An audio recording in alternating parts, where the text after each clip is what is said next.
Okay, so Oscars about 2 weeks ago now, so this is real late. I've been busy, so I saw all these posts about Billy Porter, who's a black man who wore the dress to the Oscars, and all the posts I saw were either just like, great, a man's wearing a dress, or they were the other dress is making all black people look bad. And what I didn't like about both sides is side, um, neither side is viewing this person as an individual. So what I decided to do was to go on YouTube, look at about four or more of Billy Porter interviews, and then see the way I saw the reason he wore the dress. So Billy Porter, he wore a dress at the Oscars, but he actually is queer. He's not just doing it for publicity. He had come out in '86, and he had gone through a lot of different things, which he talked about on his Breakfast Club interview. And after he did that, he actually became a Broadway superstar. And he was in Broadway, and he actually quit because it was over a year he had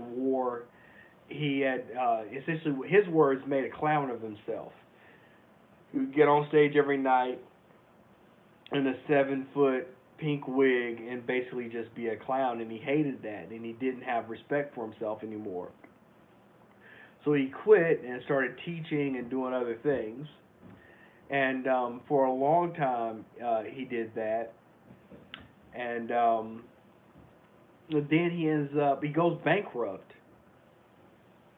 And then he comes back and meets up with the right group of people, and they send him back into stardom. And he got a new um, Broadway show with Cyndi Lauper. And with this new Broadway show with Cyndi Lauper, he was able to do the show Kinky Boots, and he played a drag queen in Kinky Boots. And that's why he was even at the Oscars, is because he was up for he had won a Tony for Kinky Boots. So, knowing all that, he's definitely not putting on the dress just for publicity, just for the sake of saying, knowing he'll get in the press for wearing a dress. I mean, if he just wanted to be famous, he wouldn't have quit 15 years ago and gone bankrupt. So, it's not realistic to say he was doing it just for the sole purposes of um, being different or getting in the paper. He talked a lot about Trump, and he felt like queer people have to really make a stand to make sure their voices are heard. You can't just sit in the back stands anymore. You have to bring yourself up front and be bold about who you are. And I respect that.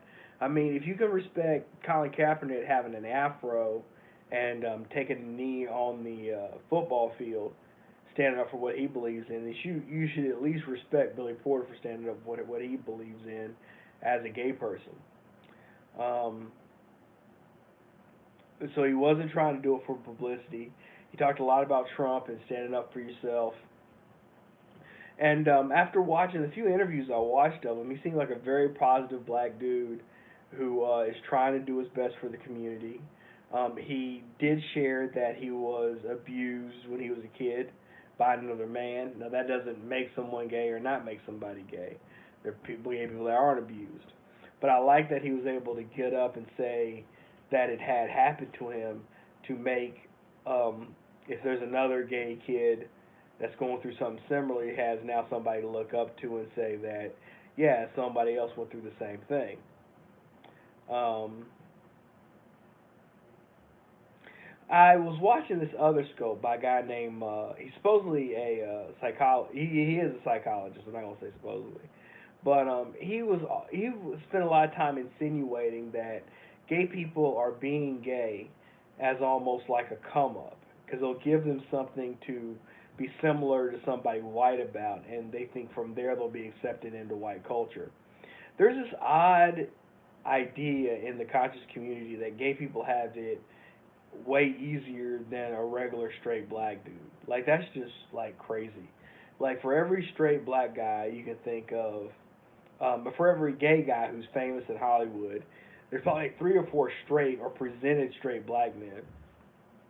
So there's no way numbers or stats you can prove that gay men have an easier time in Hollywood or just business in general. I mean, most people, unless they have a lot of education or something, um, it's hard for to overcome the white male kind of paradigm of um, moving up in business and everything. Like if somebody's non-white straight male and they've moved up in business, it's because they're actually good at their job. Like there's no way that they're just moving them up just because they're gay or thinking they're sleeping their way to the top. Even if they were trying to sleep their way to the top, there's tons of white guys who have done that. I mean, I think it's important. I think the real problem here is that most black people understand they're under a system of oppression, and if nothing else, a system of discrimination. And the idea of it is that we as black men, especially, should be strong enough to handle that and not be changed in any way, shape, or form. Like our natural state is to be strong, tough, patriarchal men. And if we deviate from that, then it's because we're weak or unable to strong enough to handle the discrimination. We don't look at it from the standpoint of why are we discriminated against and why are we treated so bad, why are we treated bad by people, to where a certain percentage of black people, if it's true that gay is a come up, which I don't think it is, I think it's something that people go through. I think it could be induced by trauma, but I also think there are some people born with it.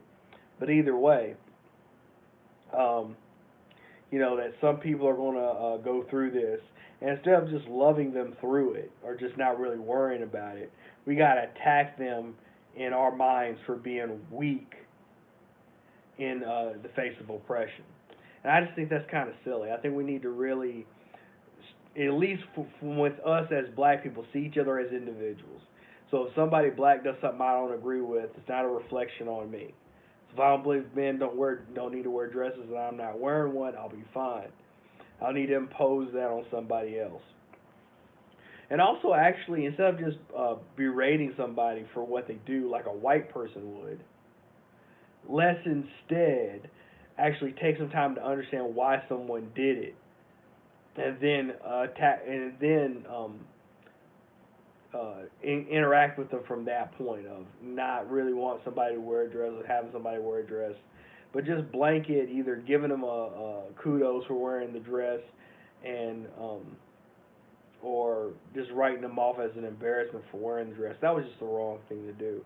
And I think we really need to take time to actually understand why someone did something before they before we really vilify